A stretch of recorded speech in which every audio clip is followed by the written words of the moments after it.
Diluvium is a little game in which, in the ancient past, when our civilization, I don't know. Let me read you this. It's an epic game of exploration, conquest, and resource management. Also, 15 minutes per player. In fact, it might even be faster than that. This is a civilization-style game that plays quickly. Take a look. At the beginning of the game, you'll place a couple tiles out on the board, but each player will have their own starting tile. And on that tile, they're going to put a warship, they're going to put their explorer ship, and they have one settler on one of the spots here. There's going to be other tiles that are placed face down around the board randomly from a big pile of tiles. They're all not used in every game that show 1 or 2 food on them. Now, the game revolves around this wheel here. On a player's turn, they're going to pick an action. So I can pick the top action, for example, and then I just spin this wheel around. It's easier if you use 2 hands here. You just spin it around to pick a different action. You can't pick the same action 2 turns in a row. And that's all this arrow is here to help you. So what do the different actions do? This one here lets you move your explorer ship on the board. When you move your explorer ship, you can move it 2 spaces, although you can pay food to move it more.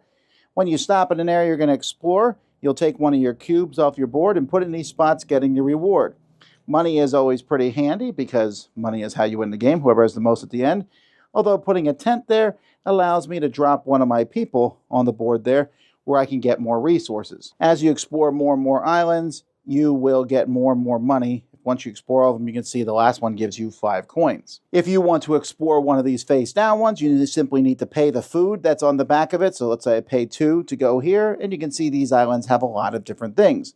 When you settle on an island, it's either going to give you a sword resource, a ring resource, a food resource, or it's going to give you a card. And there's a bunch of cards that will give you various actions. This action lets you settle with 2 of your people. So you'll take 2 of your folks off the board here, and you're going to do this for 2 reasons. You're going to put them on the board in those different spots that will give you resources, but when you take all 3 off of one of these spots, whenever you take that action, you get a benefit. For example, the settle action itself, I get a resource of my choice when all 3 of these are off the board.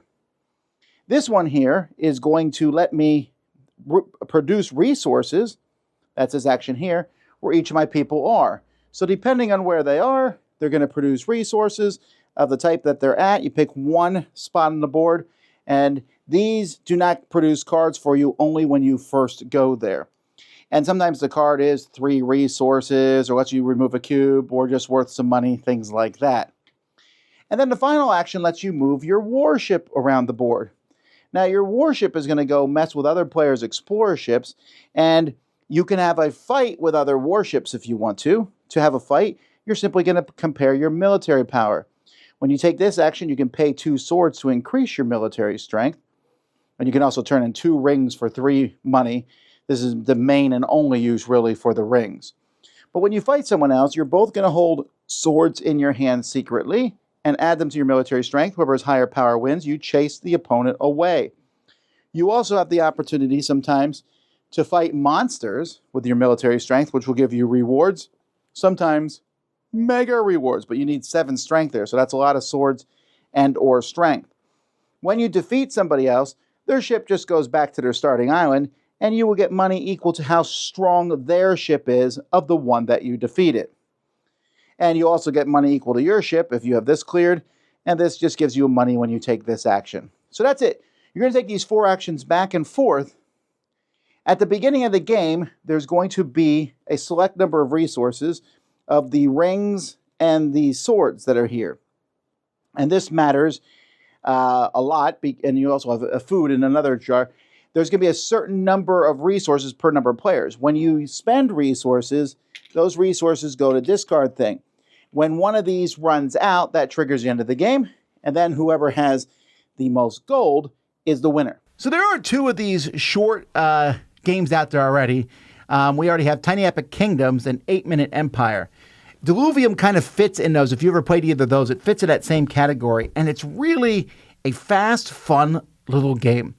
You basically, that wheel on the outside, not that big of a deal. You just can't do the same action twice in a row. So you just remember that. And I should mention, as a side note here, there is a big solo campaign in here that I've heard mixed reactions to. I've not played it, but there's a book to go through.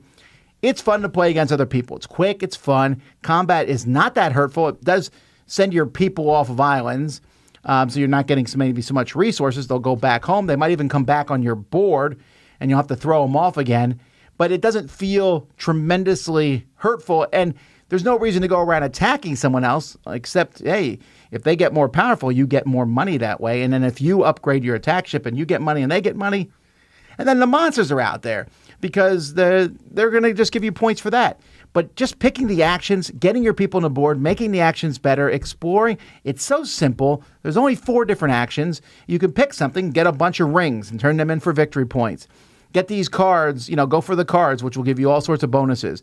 And the kind of game where you're attacking other people, going back and forth, it just has that right amount of length, especially with the resources running out, being a trigger to end the game. I think all of it comes together. Pretty nice package. 7.5 out of 10, Diluvium.